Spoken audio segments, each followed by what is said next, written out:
광야의 믿음이라고 하는 제목으로 하나님의 말씀을 전달하겠습니다. 우리 때로는 우리 삶을 광야에다 많이 비유를 하지 않습니까? 광야가 우리 삶과 너무나 비슷한 점이 참 많기 때문에 그렇습니다. 광야라고 하는 것은 사막하고 좀 다른 것 같습니다. 동물이 살기도 해요. 살기도 하지만 도움되는 동물이 사는 것이 아니라 이게 뭐라고 해야 됩니까? 불뱀 같은 거, 정갈 같은 거 이런 것들이 삽니다. 그래서 까딱 잘못하면 물려 죽을 수 있는 곳이 광야죠.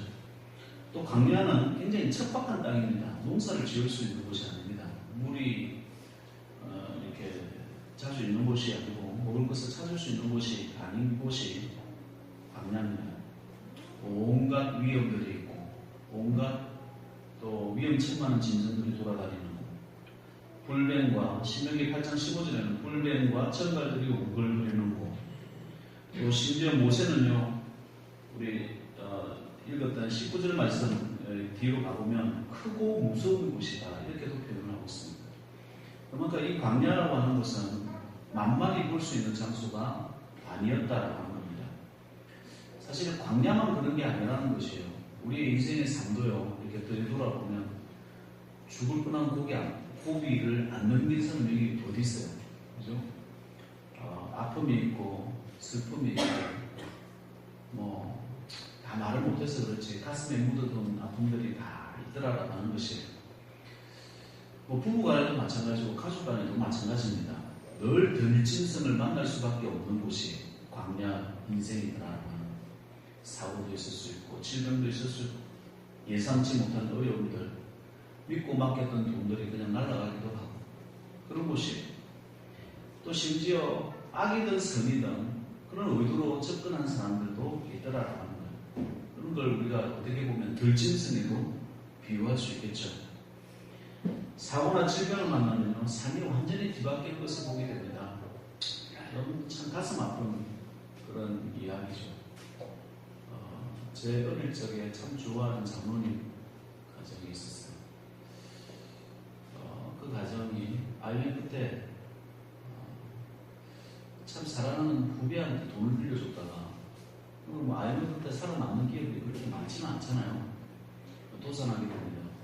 그러니까 보증 썼던 그 장모님이 그냥 같이 넘어가게 되는 거죠.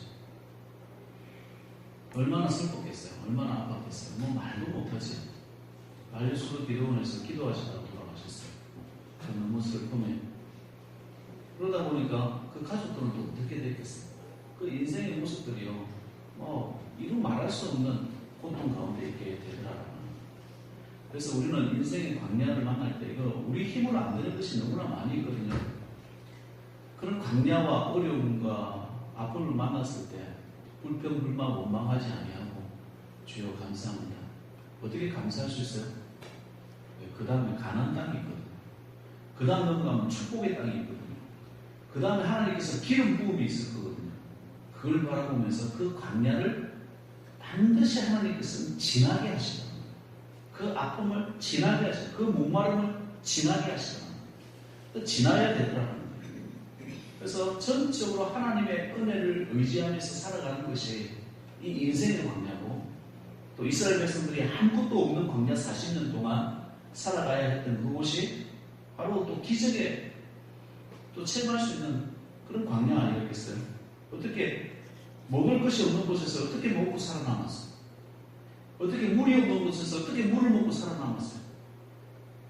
출애굽기 16장 35절에 보면 사람이 사는 땅에 이르기까지, 그러니까 지금 사는 땅은 사람이 사는 땅이 아니요, 이스라엘 자손이 40년 동안 만나를 먹었으니 곧 가나안 땅 적경에 이르기까지 그들이 만나를 먹었더라. 먹을 수 있는 데가 올 때까지 하나님께서 먹을 것을 공급해 주셨다. 어디에서? 하늘로부터. 이런 기적을 어디에서 체험하는 거예요? 광야에서 체험하는 거예요. 인생 광야에서요, 우리가 예수 믿는다는 이유로 경험해야 되는 것이 있다고 한다면 하나님의 기적을 맛보면서 살아가는 거예요. 어떻게 이룰 수 없는 사건인데 하늘에서 문을 열어주셔서 만나를 주시더라는 게, 이 만나는 히브리 말로 지역하면요, 이것이 무엇이냐라는 이런 뜻을 가지고 처음 본 거니까, 처음 먹어본 거니까, 처음 먹는 이것이 무엇이냐, 만나. 이게 경상도 말로 좀 이거 맞나? 이거 맞나? 이게 묻고 이런 말하고 좀 비슷한 것 같아요. 히브리 말하고 좀 일맥상 통하는 게 있다 생각이 들었어요. 이게 대체 무엇인가? 그리고 그 만나를 보면서 감사할 수 있는 것. 그게 성도의 모습 아니겠어요? 인생은 어려움이 있을 수 있습니다. 아픔이 있을 수 있습니다. 강약이 있을 수 있습니다. 왜 저 사람은 별 문제 없이 살아가는데 왜 나에게는 이런 고통과 어려움과 강약이 있습니까? 이유가 있습니다. 그 다음 축복이 있기 때문에. 이 축복까지 가는 것이 성도의 삶이에요. 이 아픔을 견디고 뚫고 나아가서 이 축복까지 가는 것이 그게 광야의 믿음이라고 하는 거예요. 하나님께서 광야에 가는 백성들에게 뭐든만 공급하여 주신 게 아니죠. 구름 기둥과 불 기둥으로 공급하여 주셨어요. 낮에는 구름 기둥으로, 밤에는 불 기둥으로 공급하여 주셨어요. 얼마나 여러 가지 아픔과 어려움과 그런 것이 많았습니다. 이 15도까지 내려가기도 한답니다. 영하 15도 밤에. 그래서 갑자기 뜨거워졌던 40도까지 뜨거워졌던 바위가 영하 15도, 20도까지 내려가니까 쭉쭉 갈라진다는 거예요. 바위. 자고 있으면 쭉쭉 갈라지는 바위 갈라지는 소리가 들린다는 거예요. 그러니까 얼어 죽는 거야. 그러니까 더워도 긴팔을 입고 다녀야 돼. 그런 곳에서 낮에는 구름 기둥으로 서늘하게 해주시고 밤에는 불 기둥으로 보게 해주시고 이게 인생에도요 하나님의 보호하심, 하나님의 은혜로 살아가는 것이 우리 인생의 모습이더라라는 거예요. 자녀들 이렇게 보면 자녀들도 하나님께서 도와주셔야 됩니다. 사업도 하나님께서 도와주셔야 되지만 자녀들의 모습들도 보면 참 우리 삶의 모습들 가운데서도 쉽게 하나님 도와주심 없이는 어려움을 겪게 되는 게 참 많은 것 같아요. 또 목사라고 할지라도 또 전도사 신학을 할지라도 또 잠깐 하나님의 은혜를 구하지 않으면 쉽게 마귀에게 넘어가고 좀 멍해지는 것을 보게 돼요. 제가 한 친구 얘기를 하려고 고급 승용차를 타고 오랜만에 그 친구를 만났습니다. 10년 됐나? 10년 넘은 것 같다. 일단 고급 승용차를 타고 우리 배워서 뭐 잘했었나 어쩐다 이랬어요. 뒤에 보니까 멋진 아주 비싼 골프채도 실려있고 야 골프 치냐? 언제부터 쳤냐? 반가워가지고 이제 막 시작해서 초보라고. 초보가 이런 걸 왜 싣고 다니냐? 집에 놔두고 다니지. 기름값 들지 않냐? 사업사는 어쩔 수가 없대요. 야 골프는 건강을 위해서 하는 거지 왜 사업을 위해서 포옹 잡고 다니냐? 이런 건 집에 놓고 다니라고 그랬더니 넌 사업을 몰라 이러더라고요. 넌 사업. 이 친구가 나는 신학교 같이 다녔거든. 식사를 하면서 딸 자랑합니다. 전교 1등을 했고 국민은행에 일찌감치 취직을 했고 보니까 좋은 일이에요. 그래 교회는 잘 다니냐 이랬더니 교회를 잘 안 다닌대. 야 아빠가 본이 돼야지. 아빠가 본이 돼야 자녀들도 본이 돼야지. 본이 되지 않냐. 너처럼 신학교 다닐 때 설교 잘하고 전도 잘하고 공부 잘하는 녀석도 드문데 지금 뭐하고 있냐? 넌 하나님을 몰라 이랬어요. 근데 그 말을 따고 그 뒤로 연락이 있네. 이 친구 삐낀 것 같아요. 뭔가 가오잡으려고 왔을지 몰라도 목사한테는 그게 잘 통하지 않습니다.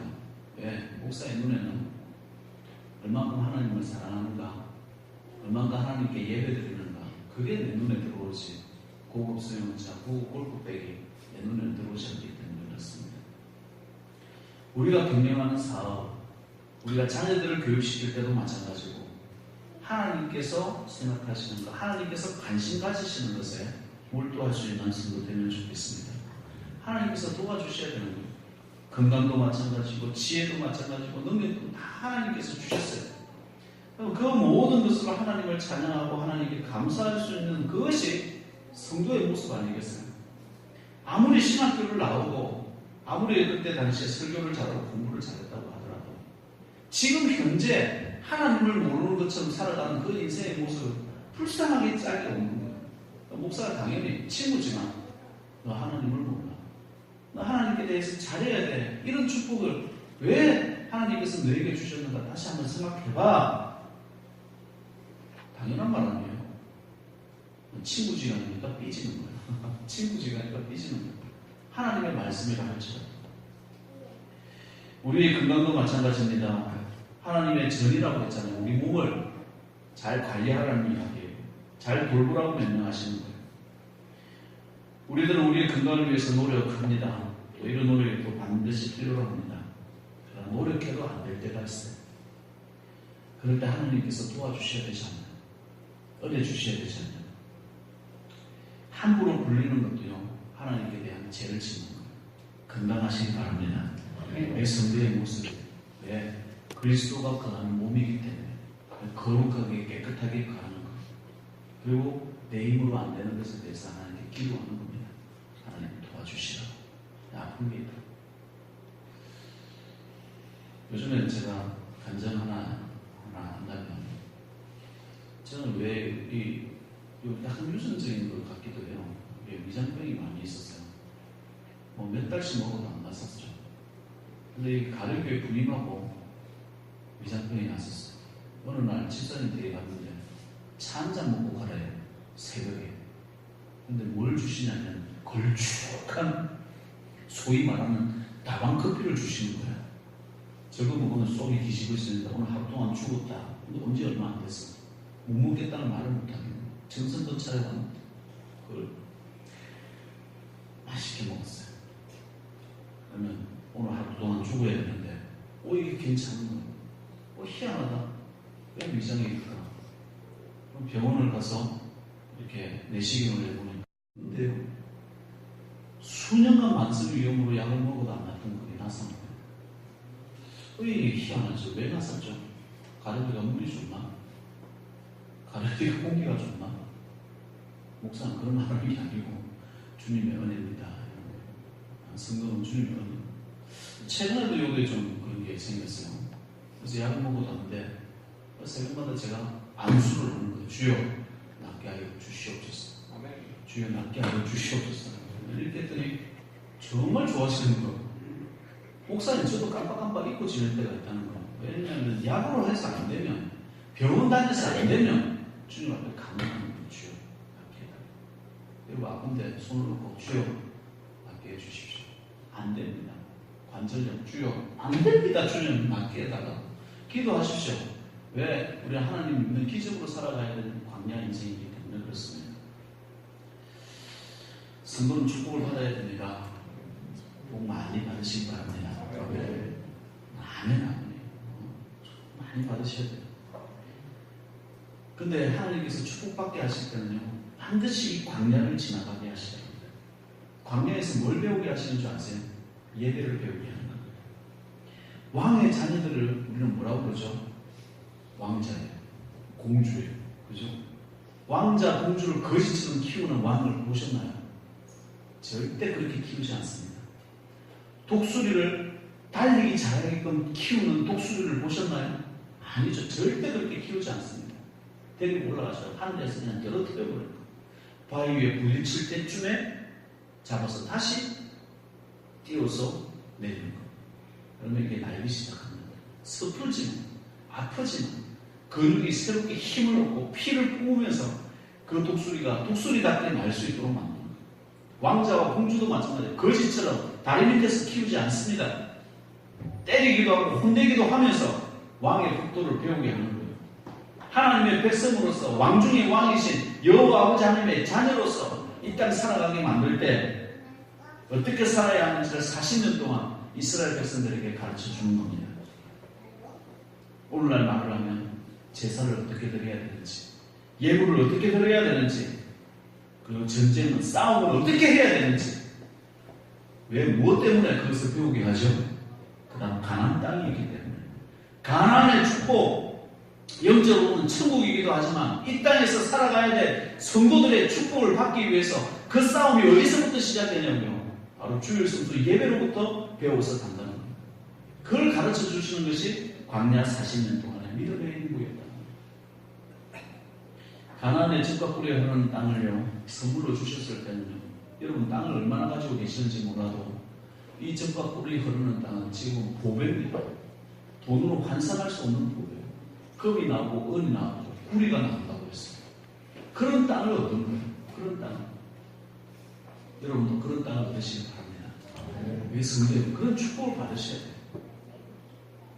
그냥 얻게 하신 게 아니죠. 싸우고 투쟁하고 죽이고 없애고 그 아픔을 경험하면서 그리고 그것이 내 가족의 기업이 되게 만드셨다라고. 가나안 땅 정복의 리더는요, 모세에서 다시 여호수아로 옮겨갔습니다. 얼마나 부담됐죠. 그러나 그게 가만히 있는다고 얻어지는 게 아니더라고요. 싸우고 쟁취하는 거예요. 새로운 믿음의 발걸음을 옮길 때마다 우리는 새로운 시험에 부딪히게 되고 도전을 받게 됩니다. 여호수아는 발을 내딛는 곳마다 시험이 있었고 아픔이 있었고 어려움이 있었지만 또 가는 거예요. 정복하고 그 다음 또 시험과 정복, 고난 또 정복하면서 나아가는 거예요. 결국은 축복받는 그 땅을 얻기까지 이겨가더라는 거예요. 성도들도 마찬가지입니다. 세상과 대항하면서 싸우기 전에 여러분 우리 가족들 가운데 불신자 가족들도 있잖아요. 또 불신자 친구들도 있잖아요. 그 사람들과 싸우기 전에 하나님 앞에 경건하게 서 있는 연습, 하나님 앞에 강야의 학교에서 예배를 배우고 예물을 배우고 사명을 배우고 그 배우는 연습 훈련들을 받게 하더라라고 합니다. 경건하게 산다라고 하는 것은 아무것도 안 하고 기도만 하는 것을 경건하게 산다 이렇게 말하지 않습니다. 경건하게 산다는 것은 아무것도 안 하고 성경만 읽는 것을 말하지도 않습니다. 이런 사람들 때문에 예수님이 빌라도에게 넘겨졌다는 걸 생각해보면 조심해요. 말씀과 기도는 기본입니다. 말씀과 기도는 기본이에요. 사명으로 가는 거예요. 성님까지 가는 거예요. 그게 경건입니다. 여호와의 명령이 아무리 불가사의하고 무분별하고 뭔가 이해가 되지 않는다라고 할지라도 하나님께서 그 자리에 있게 하시고 그 자리에 순종하게 하실 때 그 말씀에 순종할 수 있는 그런 성도 되시길 바랍니다. 우리 교회는 본이 되어져야 됩니다. 지난 60년 생각해보면 참 여러 가지 어려움과 아픔들이 많았습니다. 근데 그 어려움과 아픔에 묻혀서 살았어요. 말씀 연구하지 않고 기도에 본이 되지 않고 그냥 아픔과 고난이 있으니까 그냥 묻혀서 살았어요. 아유 싸우기 싫으니까. 그러나 싸워야 되더라고요. 교회들끼리 싸워보고 이렇게 하는 얘기가 아니라 영적 싸움을 하라는 거예요. 그리고 그것이 부흥이 되어지고 희망이 되어지고 또 능력이 되어지기까지 그것이 우리 가문의 기독교 가문의 기업이 되기까지 싸워서 가라는 거예요. 아까 우리 장로님 그런 얘기 하셨잖아요. 소가협교의 희망입니다. 저도 그 희망을 합니다. 하나님 여러분을 축복하실 때는 틀림없이 많이 축복하실 겁니다. 그러나 그 전에 광야의 믿음을 가지셔야 돼요. 건강하신 거예요. 모세는 80세에 불러주셨어요. 이 80세 넘은 분이 얼마나 되실까? 그죠? 아직 나도 희망이 있는 거. 아직 나도 희망이 있는 거. 그러나 그 광야 학교를 졸업하지 않으면 하나님께서 아무리 나이 들어도 사랑하지 않습니다. 광야의 믿음을 가지시는 믿음의 주 되시길 바랍니다. 아무리 악한 세상에서 흔들리지 아니하는 그런 믿음. 악하면 악할수록 우리는 더 많이 훈련받아야 되고 더 많이 영적인 능력을 갑절이나 받아야 될 줄 믿습니다. 인생에 반드시 끝이할 것이라면 광야의 예배입니다. 이 예배에 성공해야 가나안의 축복 또 가나안의 이 전쟁에서 승리할 줄 믿습니다. 그런 귀한 성도 되셔서 오늘도 승리해 나가시는 믿음의 주 되시기 바랍니다. 하나님 아버지 감사합니다. 주여 저희들에게 때로는 광야를 주시고 고난을 주시고 알지 못하는 아픔이 있을지라도 그 믿음으로 나아가게 하시고 아버지 하나님 결국 승리하여서 광야의 예배를 통하여 아버지 하나님 그 믿음이 성장하게 하시고 광야 가운데서 또 아픔과 또 마름과 또 배고픔을 경험한다 할지라도 아버지 하나님께 대한 사랑 아버지 늘 놓지 아니하는 믿음의 종 되게 하셔서 가나안의 축복, 가나안의 은혜가 우리 사랑하는 성도님들의 가정과 그 기업과 자녀들 위해 자자손손 내려가게 하시고 수아의 위에 넘치게 하옵소서. 예수님의 이름으로 기도해옵나이다. 아멘.